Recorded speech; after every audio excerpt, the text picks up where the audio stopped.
नमस्कार दोस्तों, WIF gold channel में आपका स्वागत है। बात करेंगे इस वीडियो में अगले 10 से 15 दिनों का मौसम का कि अगले 10 से 15 दिनों में उत्तर भारत, मध्य भारत, पूर्वी भारत, पश्चिमी भारत और दक्षिणी भारत में कैसा रहेगा मौसम। इस वीडियो में जो हमारे मौसमी सिस्टम दर्शाए गए हैं वो अनुमानित हैं, इसमें कुछ चेंज यानी कि बदलाव भी आ सकते हैं।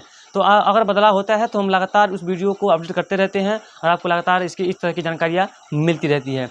तो आप आगे देख सकते हैं कि मौसमी सिस्टम के बारे में और अगले 10 से 15 दिनों का मौसम पूर्वानुमान के बारे में।